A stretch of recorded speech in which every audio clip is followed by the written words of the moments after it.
A young widow sat alone praying for her child whom she'd just seen off on a journey to the United States of America. The sun had not yet risen. It was before dawn. And she was praying, Ikonkar, Ikonkar, one creator God. And as she finished, she sat up for a moment and then thought of the prospect of her son's return to India and his wedding to this beautiful daughter of an industrialist, the dream of every mother.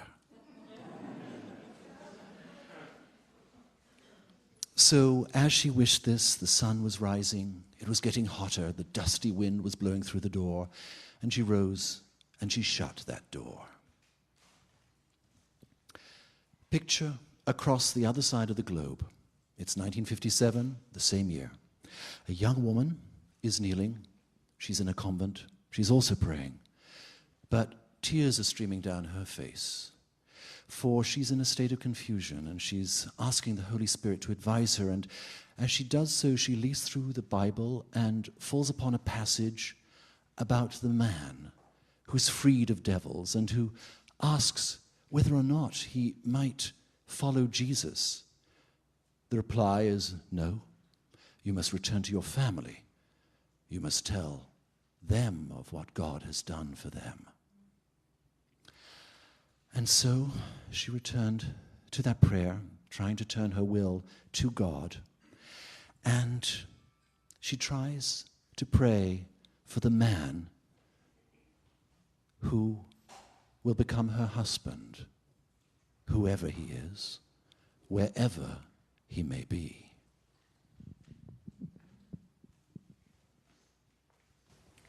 Waheguru Ji Ka Khalsa, Waheguru Ji Ki Fateh.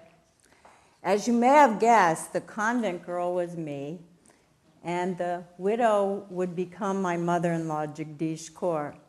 The man we were both praying for would become my husband, Parampal Singh. The story of how we met is an amazing one of 22 that I tell in the book, Menus and Memories from Punjab. It's a story of kismet, of destiny. But tonight, dear friends, we're here together, and the word that describes it is sanjog.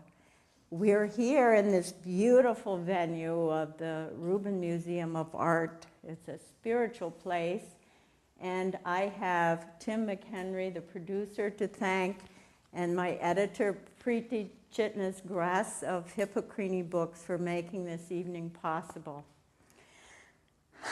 But it was in Vijog, the pain of separation, that this whole process began. With the death of our grandson, Benny, only not even 5 years old. I needed a project to pull my fragmented mind together. I knew I was falling apart, and I began teaching Punjabi cooking in our home to raise money for scholarships and a playground in his memory. The anticipation of making the menu, the total concentration it took to develop a recipe, the being in the moment it took to plan the meal and prepare it. And then came the joy of sharing that meal with our friends and family and those who came to join us in this scholarship effort. Then there was the tasting, the sensual pleasure of the tasting. So all of this became a spiritual path for healing. And I'm so grateful to God for that. I think Julie and Julia would understand that whole process, don't you? And my mother-in-law would understand it. She went from being totally veiled when she would travel from her husband's village to her Peki, to her own village once a year. to jetting across continents. She was an amazing person, and when I first heard her story from my husband-to-be, I was taken by her courage. And as a condition of our marriage, I vowed to care for her. And I did so to the best of my ability for the 30 years we lived together.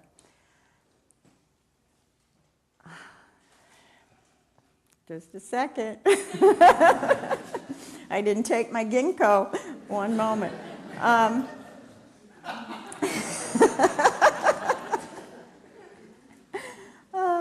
Anyway, we were together for those 30 years, and I tell you, I loved her so much.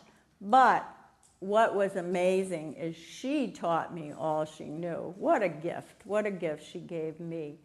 And our kitchen became a playing field where we played the game of cooking in the universal language called food. And that's what brings us here tonight. So come with me to the fabled land of Punjab, the land of 5 rivers and the 5,000-year-old Harappan civilization. I met Babaji in 1966 when we traveled to India. I was a young bride myself, already with a child, our son Paul. And we lived together in a village with no running water. We lived in the beautiful Mecca of Chandigarh, the city of the moon, designed by Le Corbusier. And we lived in the gritty, mainly in the gritty railroad junction town of Bathinda. Now, the climate in Punjab is very good for growing wheat on the vast plains and for growing mustard, and you can see the fields in bloom with those yellow flowers. It's so gorgeous. And then there are also legumes, all the beans and the lentils. And if you add milk products, you have the 4 sturdy legs of the Punjabi table. And it makes for sturdy, powerful people who are the strongest in South Asia. Ask any one of them. And then you have the micronutrients. Now that's what brought us here tonight, the spices.